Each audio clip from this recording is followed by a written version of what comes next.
This is the guided reading video for Chapter 4, Part 1, and we're going to cover the first 10 pages in Chapter 4. I'm sorry about my voice. In this chapter, in Part 1 and Part 2, we're looking at just a few things. We're looking at life in the camp.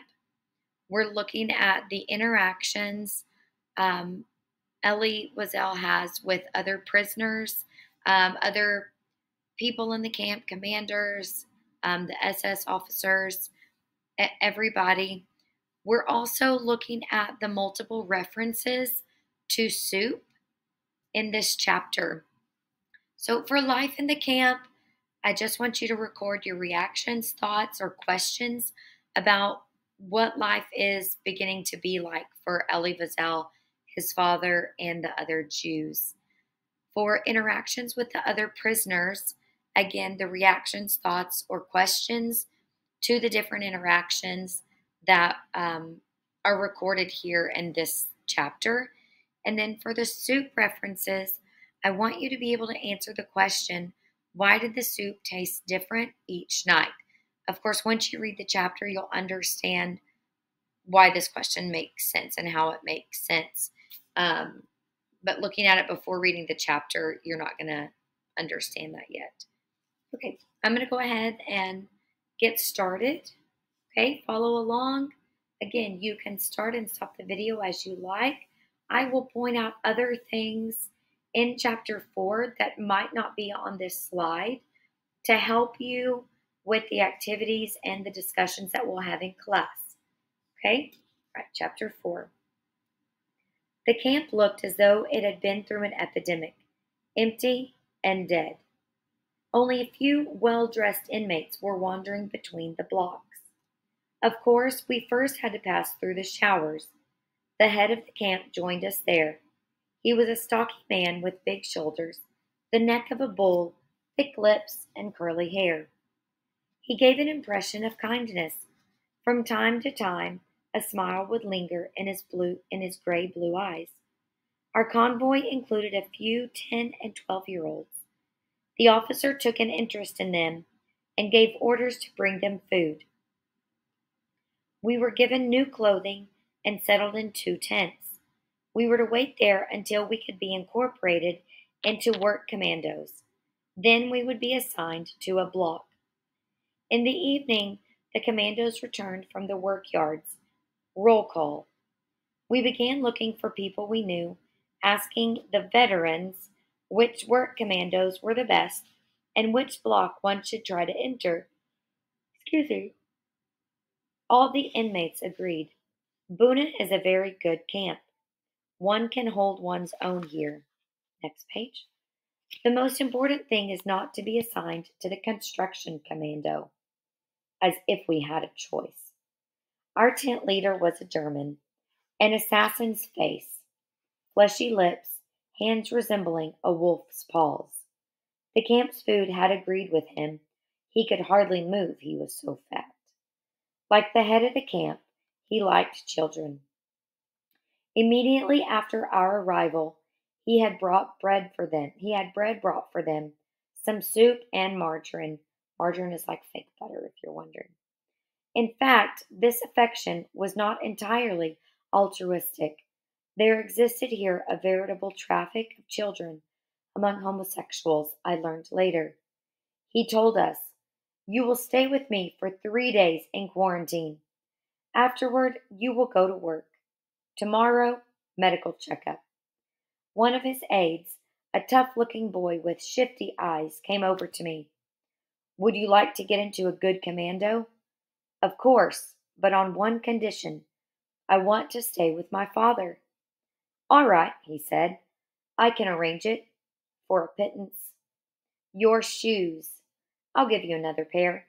Remember, Ellie's shoes were new when he first got to the camp, and he's already avoided having to give over his new shoes once before because of all the mud, so they couldn't tell they were new, so they didn't take them. But now, of course, it's visible that they're new. It says, "I refused to give him my shoes. They were all I had left." Remember, they're Clothes have been taken, their hair has been shaved, everything has been taken, their families have been separated. They've even taken their names at this point. So now he's saying his shoes were all he had left. I'll also give you a ration of bread with some margarine. He liked my shoes. I would not let him have them. Excuse me. I would not let him have them. It seems like one thing that Elie has had a choice in up to this point, right? Later, they were taken from me anyway, in exchange for nothing that time. The medical checkup took place outside early in the morning before 3 doctors seated on a bench. The first hardly examined me. He just asked, "Are you in good health?" Who would have dared to admit the opposite? On the other hand, the dentist seemed more conscientious. He asked me to open my mouth wide. In fact, he was not looking for decay, but for gold teeth. Those who had gold in their mouths were listed by their number. I did have a gold crown. So they even took all of the gold crowns of the Jews that came into the concentration camps. So they even took those things from them. The first 3 days went by quickly. On the fourth day, as we stood in front of our tent, the capos appeared. Each one began, "Excuse me, I'm so sorry." Each one began to choose the men he liked. You, you, you. They pointed their fingers the way one might choose cattle or merchandise. So here we have, I would underline or highlight that because we have another reference to animals right in this chapter, like we've seen in the previous chapters. We followed our capo, a young man. He made us halt at the door of the first block, near the entrance to the camp. This was the orchestra's block. He motioned us inside. "Excuse me, I'm so sorry." We were surprised. What had we to do with music? The orchestra was playing a military march, always the same. Dozens of commandos were marching off, in step, to the workyards. The capos were beating the time. Left, right, left, right. SS officers, pen in hand, recorded the number of men leaving. The orchestra continued to play the same march until the last commando had passed. Then the conductor's baton stopped moving, and the orchestra fell silent. The capo yelled, "Fall in!" We fell into ranks of 5 with the musicians. We left the camp without music, but in step. We still had the march in our ears. Left, right, left, right. We struck up conversations with our neighbors, the musicians. Almost all of them were Jews. Juliek, a Pole with eyeglasses and a cynical smile, and a cynical smile in a pale face. Louis, a native of Holland, a well-known violinist. He complained that they would not let him play Beethoven. Jews were not allowed to play German music. Hans, the young man from Berlin, was full of wit. The foreman was a Pole. Franek, a former student in Warsaw. Juliek explained to me, "We work in a warehouse of electrical materials, not far from here.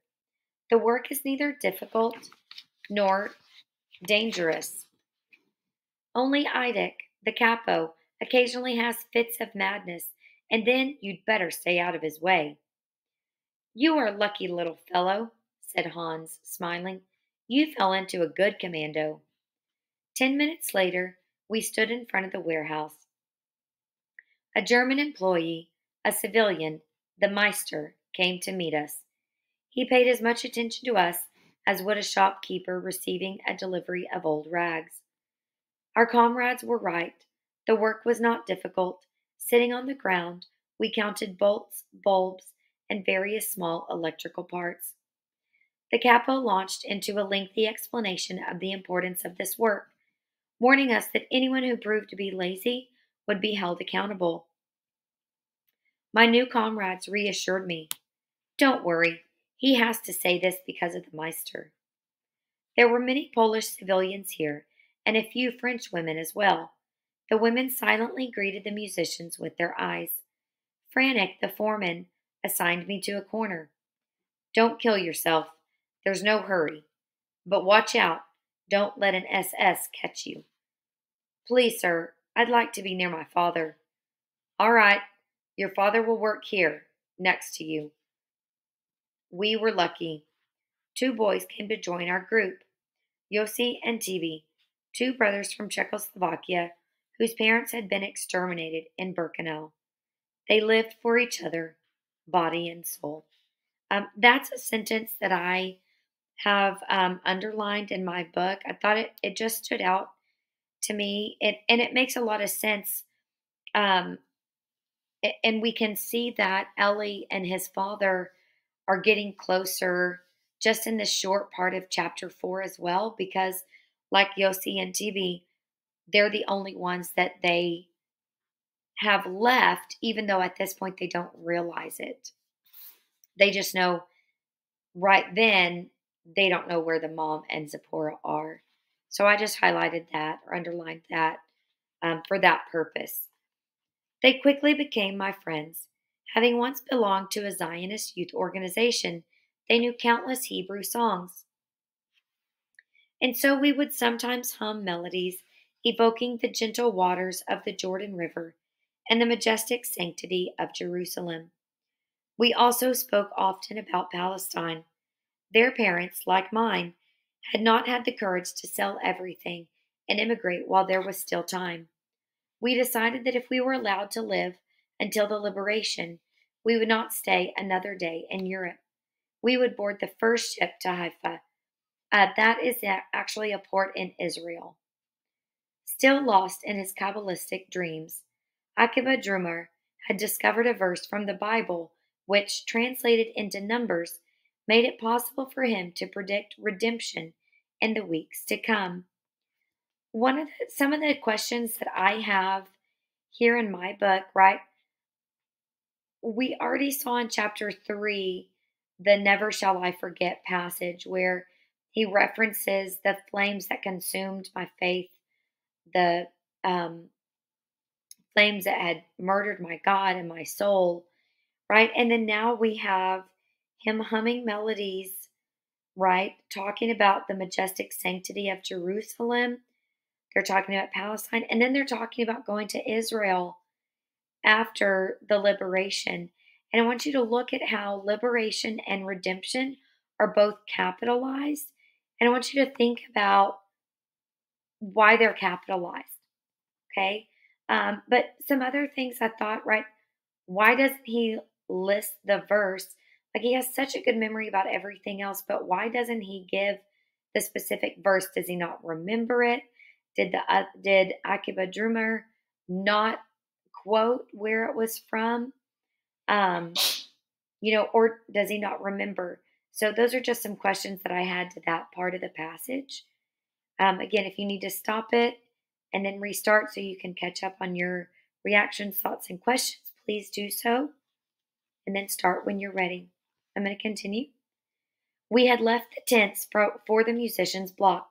We now were entitled to a blanket, a washbowl, and a bar of soap. Did you catch that? We were now entitled, right? Those are basic necessities, and yet they had to be entitled to receive these things, right? The Blocktesta was a German Jew. It was good to have a Jew as your leader. His name was Alphonse, a young man with a startlingly wizened face. He was totally devoted to defending his block. Whenever he could, he would organize a cauldron of soup for the young, for the weak, for all those who dreamed more of an extra portion of food than of liberty. One day, when we had just returned from the warehouse, I was summoned by the block secretary. A7713, that's me. After your meal, you'll go see the dentist. But I don't have a toothache. After your meal, without fail. I went to the infirmary block. Some 20 prisoners were waiting in line at the entrance. It didn't take long to learn the reason for our summons. Our gold teeth were to be extracted. I The dentist, a Jew from Czechoslovakia, had a face not unlike a death mask. When he opened his mouth, one had a ghastly vision of yellow, rotten teeth.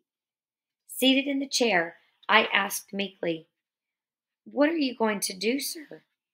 "I shall remove your gold crown, that's all," he said, clearly indifferent. I thought of pretending to be sick. "Couldn't you wait a few days, sir? I don't feel well. I have a fever."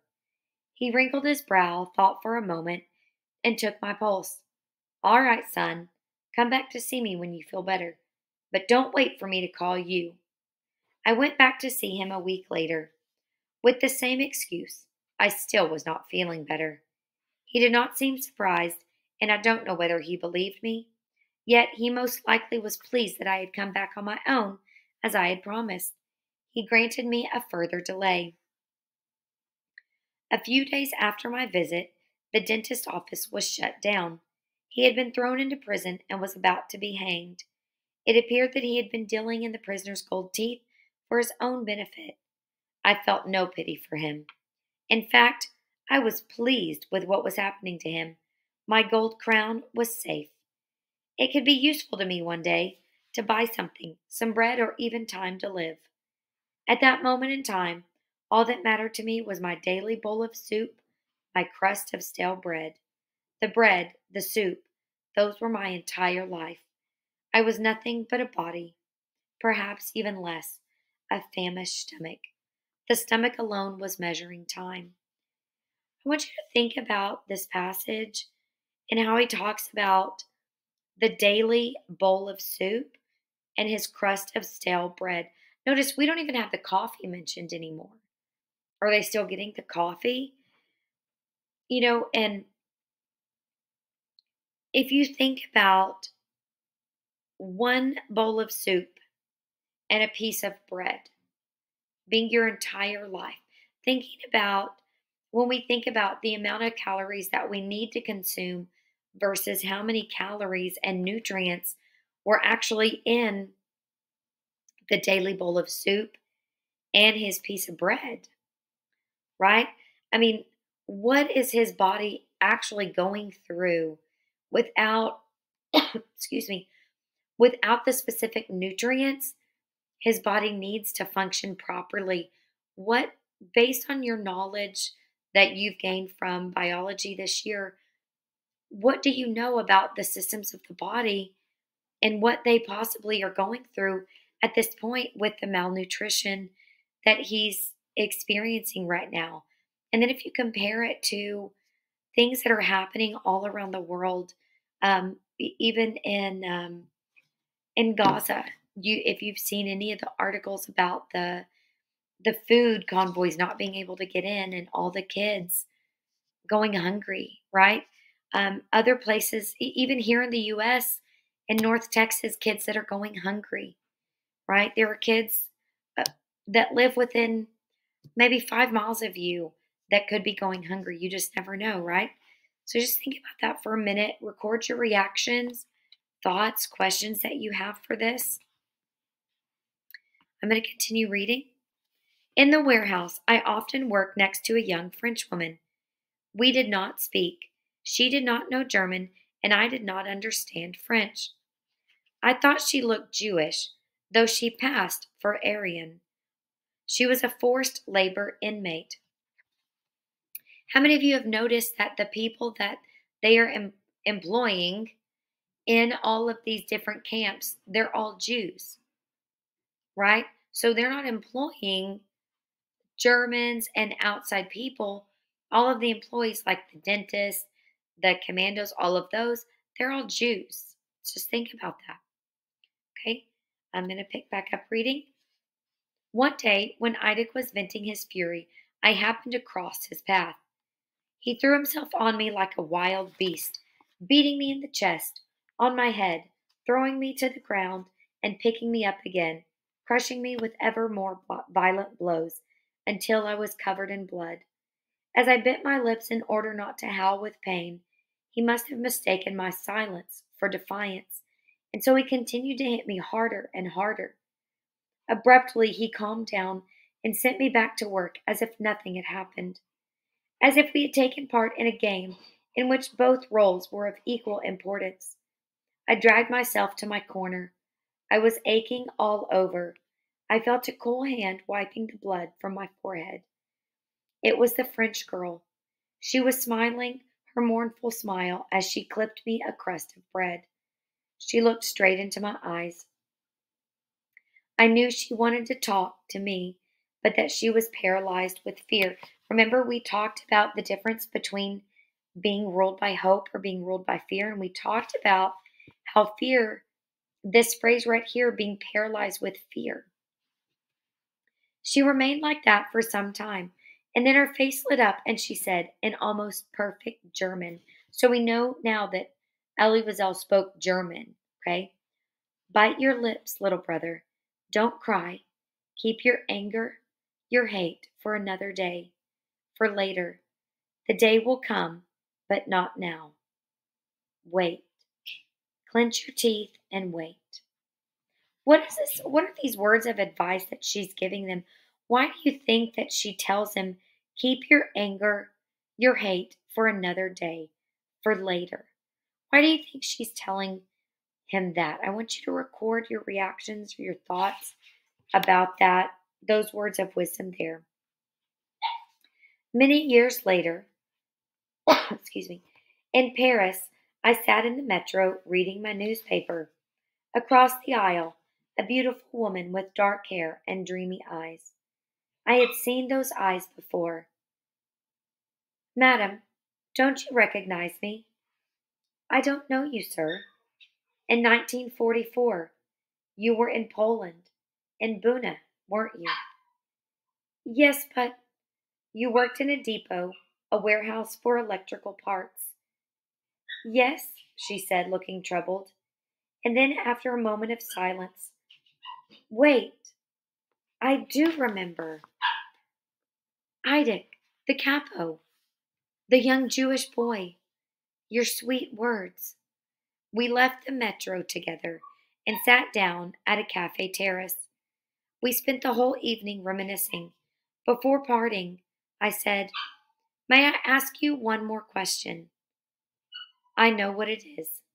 Am I Jewish? Yes, I am. From an observant family. During the occupation, I had false papers and passed as an Aryan, and that was how I was assigned to a forced labor unit. When they deported me to Germany, I eluded being sent to a concentration camp. At the depot, nobody knew that I spoke German. It would have aroused suspicion. It was imprudent of me to say those few words to you, but I knew that you would not betray me. How do you think she knew that he wouldn't betray her? How do you think she knew that? Another time, we were loading diesel motors onto freight cars under the supervision of some German soldiers. Idek was on edge. He had trouble restraining himself. Suddenly, he exploded. The victim this time was my father. You old loafer, he started yelling. Is this what you call working? And he began beating him with an iron bar. At first, my father simply doubled over under the blows, but then he seemed to break in two like an old tree struck by lightning. I had watched it all happening without moving. I kept silent. In fact, I thought of stealing away in order not to suffer the blows. What's more, if I felt anger at that moment, it was not directed at the capo, but at my father. Why couldn't he have avoided Idek's wrath? That was what life in a concentration camp had made of me.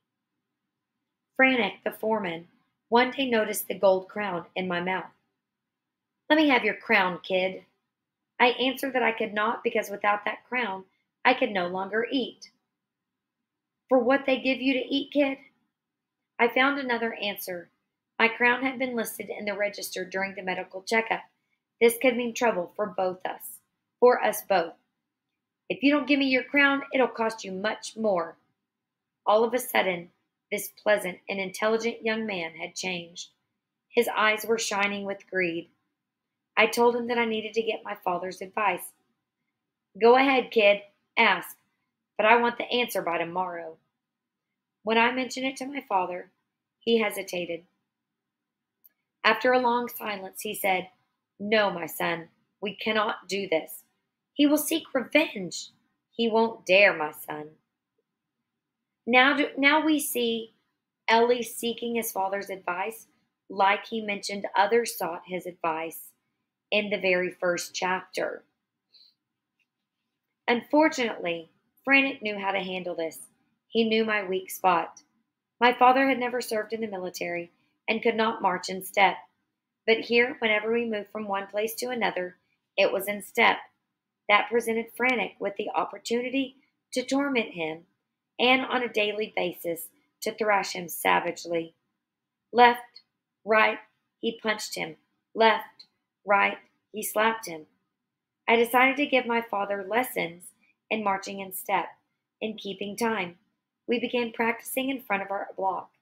I would command left, right, and my father would try. The inmates made fun of us. "Look at the little officer teaching the old man to march.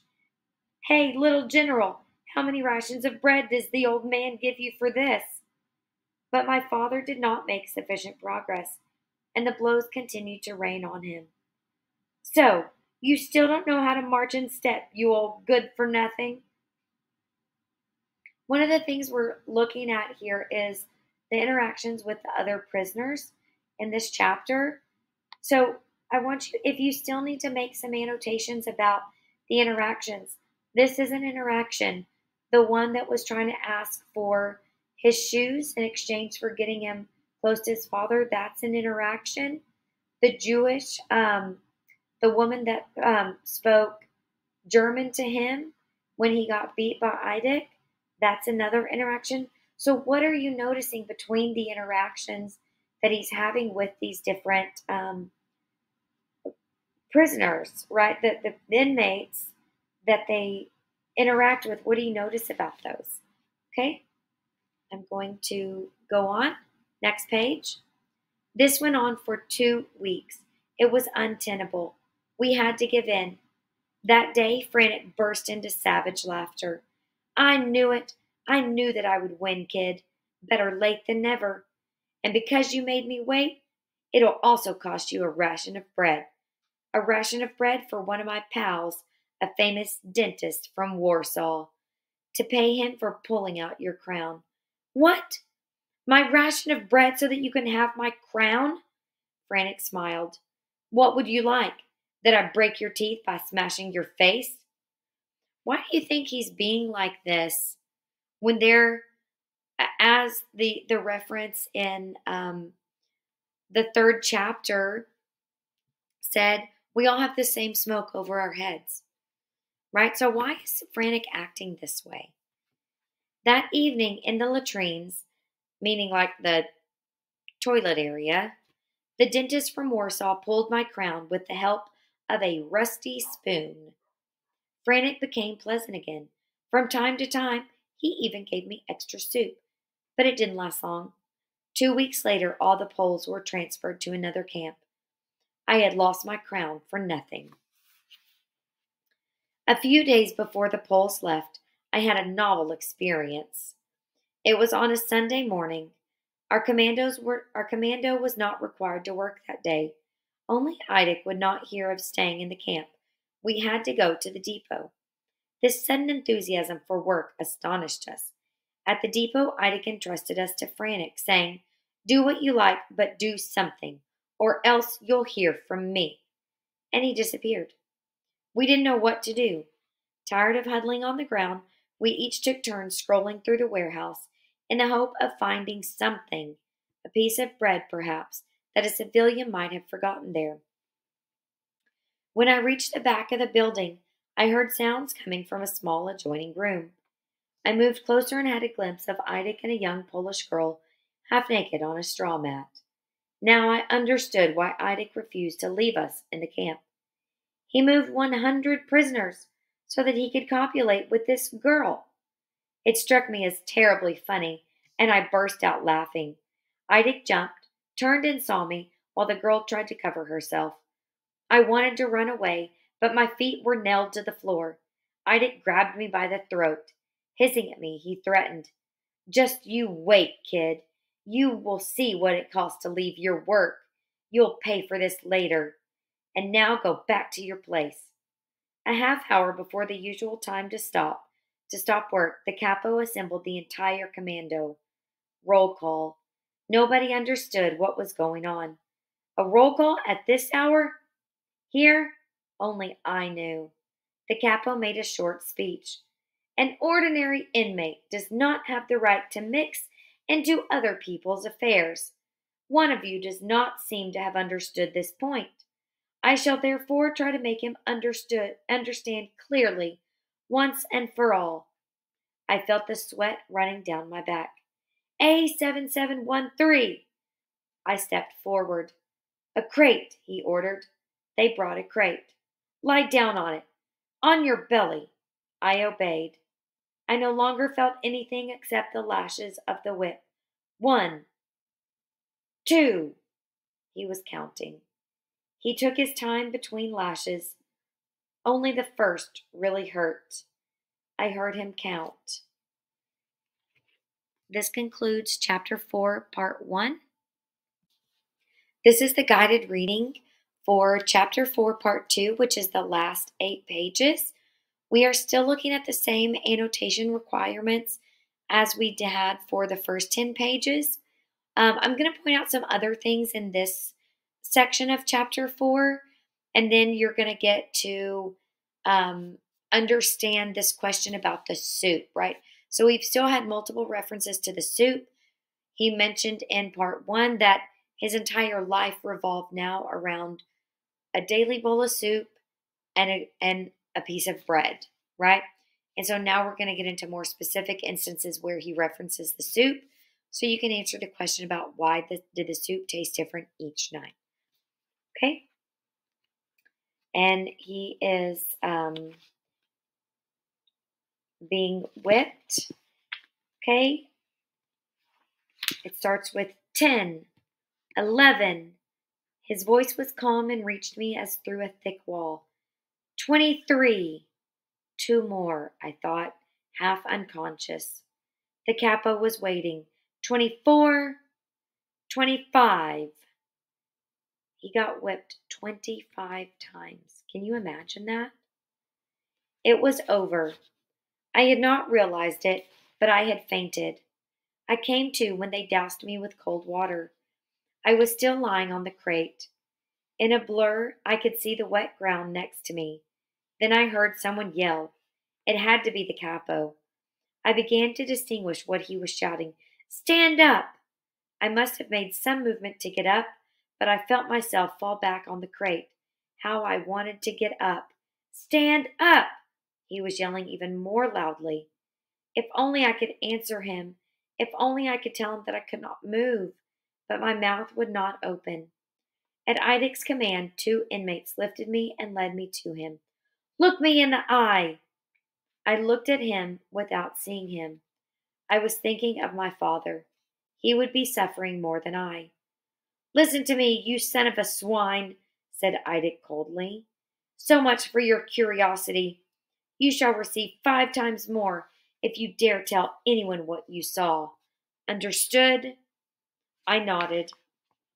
Once, 10 times, endlessly, as if my head had decided to say yes for all eternity. One Sunday, as half of our group, including my father, was at work, the others, including me, took the opportunity to stay and rest. At around 10 o'clock, the siren started to go off. Alert! The Blockeltest had gathered us inside the blocks, while the SS took refuge in the shelters. As it was relatively easy to escape during alert, the guards left the watchtowers and the electric current in the barbed wire was cut. The standing order to the SS was to shoot anyone found outside his block. In no time, the camp had the look of an abandoned ship. No living soul in the alleys. Next to the kitchen, 2 cauldrons of hot, steaming soup had been left unattended. 2 cauldrons of soup, smack in the middle of the road. 2 cauldrons of soup with no one to guard them. A royal feast going to waste. Supreme temptation. Hundreds of eyes were looking at them, shining with desire. 2 lambs with hundreds of wolves lying in wait for them, 2 lambs without a shepherd, free for the taking. But who would dare? I want you to look at the figurative language references here, right? We have hundreds of eyes were looking at them shining with desire. Look at how descriptive that is. And then we have um, them compared to 2 lambs, right? Each cauldron of soup is compared to a lamb. That's look. I just wanted you to notice that figurative language there, because that stuff is going to be important when we discuss it in class, and helping you also in writing your memoir summative and incorporating figurative language. Okay. Fear was greater than hunger. Suddenly we saw the door of block 37 open slightly. A man appeared, crawling snake-like in the direction of the cauldrons. Hundreds of eyes were watching his every move. Hundreds of men were crawling with him, scraping their bodies with his on the stones. All hearts trembled, but mostly with envy. He was the one who had dared. He reached the first cauldron. Hearts were pounding harder. He had succeeded. Jealousy devoured us, consumed us. We never thought to admire him. Poor hero committing suicide for a ration or 2 or more of soup. In our minds, he was already dead. Lying on the ground near the cauldron, he was trying to lift himself to the cauldron's rim. Either out of weakness or out of fear, he remained there, undoubtedly to muster his strength. At last, he succeeded in pulling himself up to the rim. For a second, he seemed to be looking at himself in the soup, looking for his ghostly reflection there. Then, for no apparent reason, he let out a terrible scream, a death rattle such as I had never heard before, and with open mouth thrust his head toward the still steaming liquid. We jumped at the sound of the shot. Falling to the ground, his face stained by the soup, the man writhed a few seconds at the base of the cauldron, and then he was still. That was when we began to hear the planes. Almost at the same moment, the barrack began to shake. "They're bombing the Buna factory," someone shouted. I anxiously thought of my father, who was at work, but I was glad nevertheless to watch that factory go up in flames. What revenge! While we had heard some talk of German military defeats on the various fronts, we were not sure if they were credible. But today, this was real, right? This is good news. Before they got here, they heard of victories. They heard that the Germans were going to be defeated. It was any day now. So this again, what do you think that did for the hope that they keep finding? How do you think this impacted the hope that they had? We were not afraid, and yet if a bomb had fallen on the blocks, it would have claimed hundreds of inmates' lives. But we no longer feared death. In any event, not this particular death. Every bomb that hit filled us with joy, gave us renewed confidence. That's important, right? That goes back to the hope. Here we have that confirmation, that renewed confidence that they have now. The raid lasted for more than an hour. If only it could have gone on for 10 times 10 hours. Then, once more, there was silence. The last sound of the American plane dissipated in the wind, and there we were in our cemetery. On the horizon, we saw a long trail of black smoke. The sirens began to wail again. The end of the alert. Excuse me. Everyone came out of the blocks. We breathed in air filled with fire and smoke, and our eyes shone with hope. A bomb had landed in the middle of the camp, near the apple plots, the assembly point, but had not exploded. We had to dispose of it outside the camp. What if that had exploded in that bomb? I wonder what we would be reading right now. The head of the camp, the Lageraltesta, accompanied by his aide and by the chief capo, were on an inspection tour of the camp. The raid had left traces of great fear on his face. In the very center of the camp lay the body of the man with soup stains on his face, the only victim. The cauldrons were carried back to the kitchen. The SS were back at their post in the watchtowers, behind their machine guns. Intermission was over. An hour later, we saw the commandos returning, in step as always. Happily, I caught sight of my father. Several buildings were flattened, he said, but the depot was not touched. In the afternoon, we cheerfully went to clear the ruins. Look at that. We cheerfully went to clear the ruins, right? That makes it seem like it's not work, right? 1 week later, as we returned from work, there, in the middle of the camp, in the Appleplatz, stood a black gallows. We learned that soup would be distributed only after roll call, which lasted longer than usual. The orders were given more harshly than on other days, and there were strange vibrations in the air. "Caps off!" the Lageraltesta suddenly shouted. 10,000 caps came off at once. "Cover your heads!" 10,000 caps were back on our heads at lightning speed. The camp gate opened. An SS unit appeared and encircled us. 1 SS every 3 paces. The machine guns on the watchtowers were pointed toward the Appleplatz. "They're expecting trouble," whispered Juliek. 2 SS were headed toward the solitary confinement cell. They came back, the condemned man between them. He was a young boy from Warsaw, an inmate with 3 years in concentration camps behind him. He was tall and strong, a giant compared to me. His back was to the gallows, his face turned toward his judge, the head of the camp. He was pale but seemed more solemn than frightened. He manacled his manacled hands did not tremble. His eyes were coolly assessing the hundreds of SS guards, the thousands of prisoners surrounding him. The Lageraltesta began to read the verdict, emphasizing every word.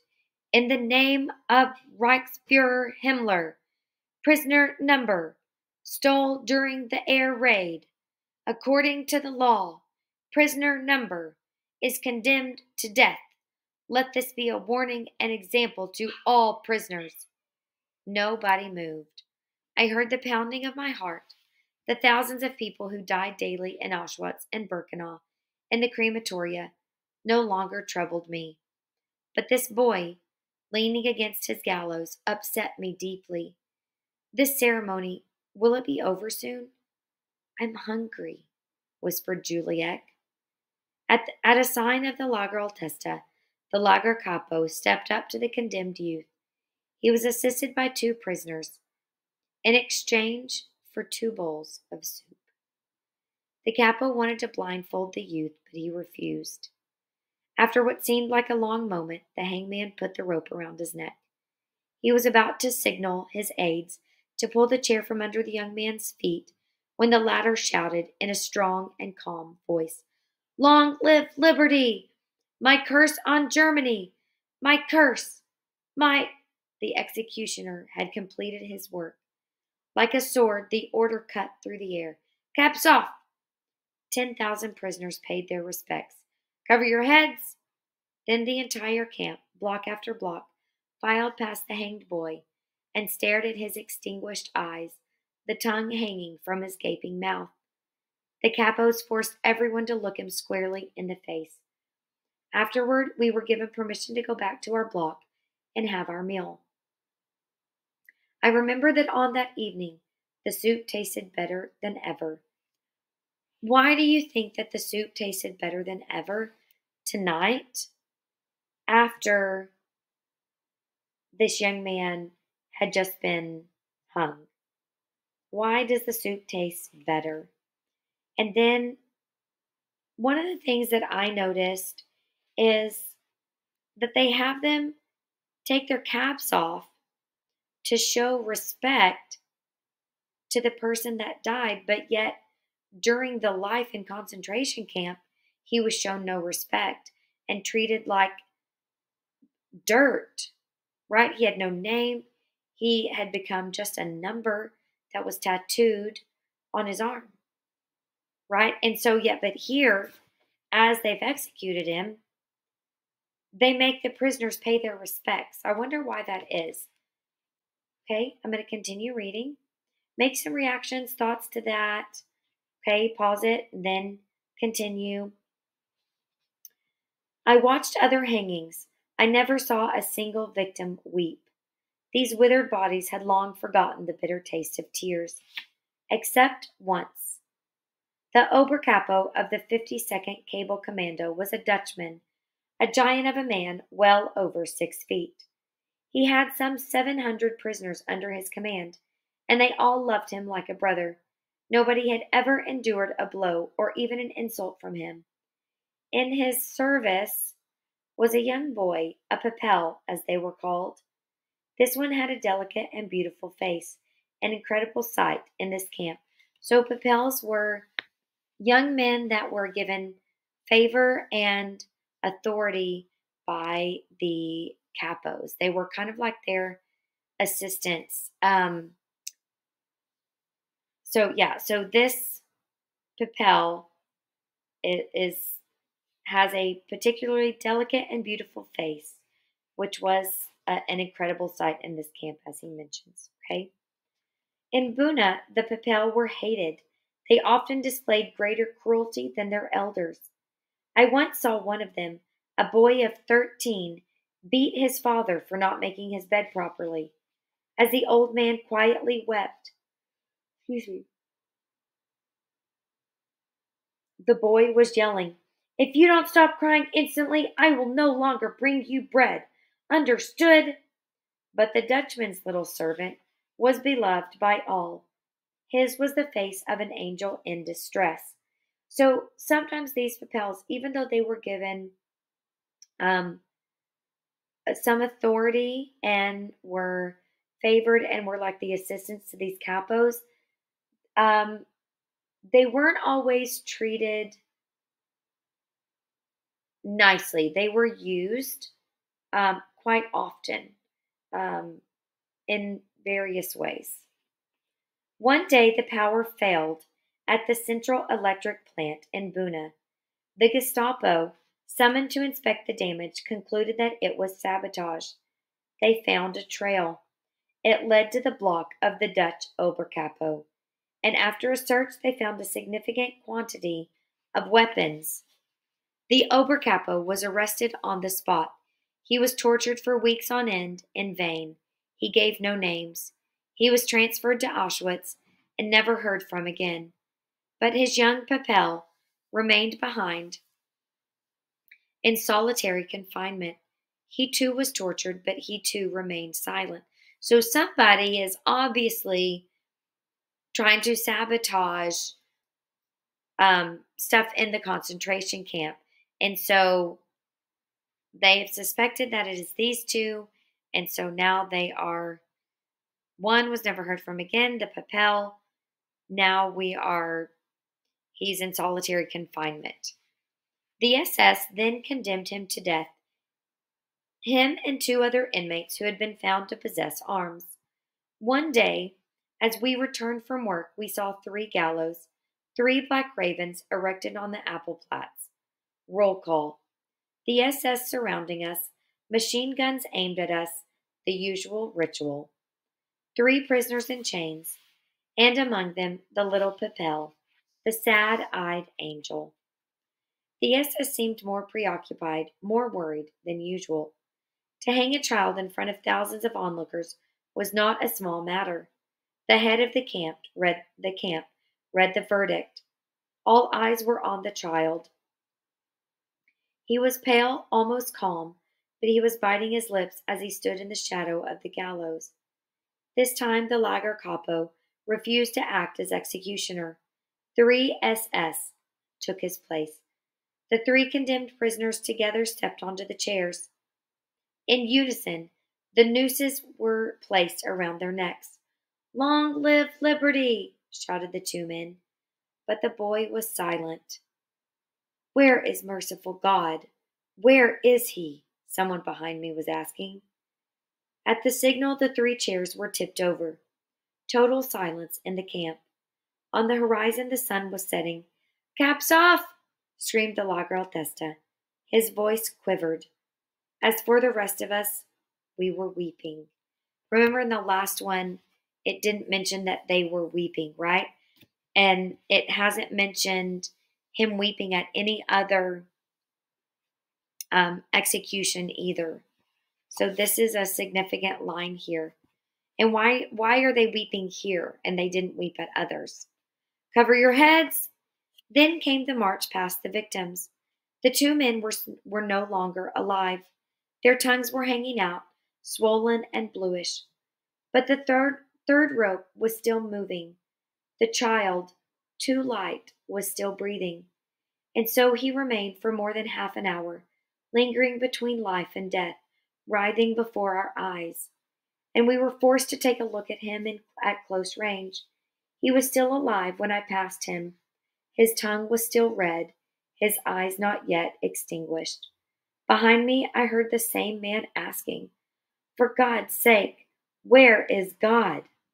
And from within me, I heard a voice answer, "Where he is, this is where, hanging here from the gallows." That night the soup tasted of corpses. Look at that last line, right? And going back to these changes in faith that we continue to see, right? One moment he's um, sanctifying and singing praises, and then at the end of this chapter, he's where he is. This is where, hanging here from the gallows, right? And we have another reference to God being murdered. And that's important, right? That connection in those phrases is important. Another connection that I want to point out to you is when he talks about that he was writhing before our eyes. We've had this word, this same word used in another text that we've read this year, right? Of mice and men, when it talks about Curly's wife writhing to be free. So when we have this word writhing, what is the image that we get in our minds of what's happening here? I just wanted to point that out to you as a previous connection with our units, with our readings, okay? Make your annotations. Answer the question, why did the soup taste different each night, right? Why tonight did it taste of corpses, but the other time it tasted better than ever? So answer that question for me. That's one of the things that I will check in your annotations.